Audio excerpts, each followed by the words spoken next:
This is one of the world's most expensive weapons. The F-35 program, that includes the production and maintenance of thousands of jets over the next 5 decades, is projected to cost the US more than $2 trillion. It's also a hugely successful export for the US, contributing to America's dominance in the arms trade. But following President Trump's pressure tactics on US allies, some countries have said they are rethinking their reliance on American weapons. This shift, combined with technological advancements and competition from US and European jets, threatens the F-35's dominance. Buying a fighter jet isn't just about buying a single plane, it's a commitment to a future relationship with the country that sold you it. F-35s cost around $82 million apiece, depending on the model and number of jets purchased. But on top of that, buyers have to pay Lockheed Martin, the US company that manufactures the jets, for maintenance, pilot training, spare parts, and software updates. Armata!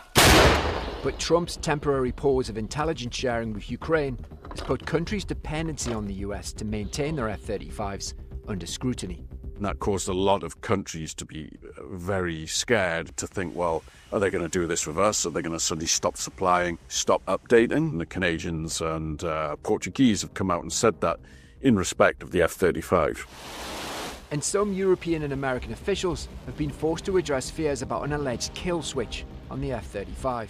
There's this talk that the US could press a button and the jets would cease to operate. This is something that governments who have the plane deny. This is something the US government denies, and it's something that Lockheed Martin certainly denies. But in some ways it's almost irrelevant, because the US could still make life very uncomfortable for the operators of their jets by not supplying spare parts, expertise, and updates in terms of software. So it would still be problematic for any country if they fell out of the US, whether there's a kill switch or not.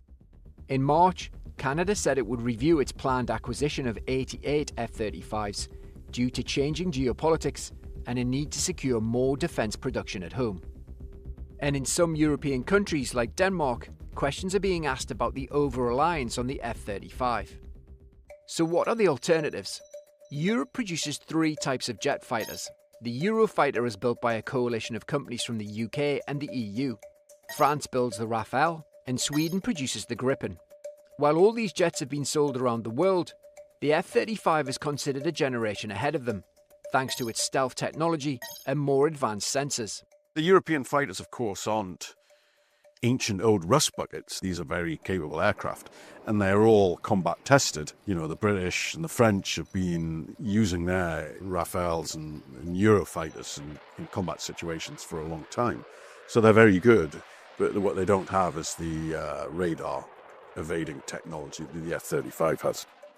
Since its launch in 2015, the F-35 has far outpaced its European rivals in terms of sales and pre-orders.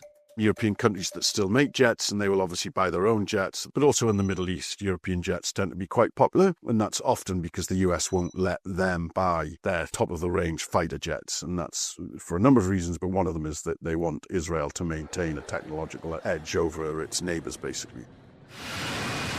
While the F-35 remains one of the most popular jet fighters, experts believe its manufacturer does have problems to solve, including the prospect of a lower demand from the US itself, where the program has come under fire for its skyrocketing costs.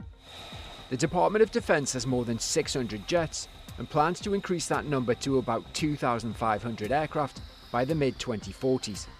The spending on sustaining this massive fleet will make up nearly 80% of the projected $2 trillion cost of the program. This challenge has been exacerbated by Boeing's development of the next generation of F-47 jet fighter. When you have the F-47 coming in, there would be a risk for Lockheed Martin that this is going to cannibalize their market. If the US orders F-47s, it will be at the cost of F-35s. I mean, it's a different aircraft meant for a different purpose, but still. Questions have also been raised within the Trump administration about the F-35's prospects in the face of unmanned aircraft. To tackle these concerns, Lockheed Martin is pushing forward with a combat drone system in which F-35s operate alongside unmanned craft. And there are European companies also catching up with their next generation jets. you have the Tempest, which is a jet that's been developed by the British, the Italians and the Japanese. All three countries are big buyers of US jets. And then further down the line, you have something called the FCAS, which is the French, the Germans and the Spanish, and potentially more partners within that.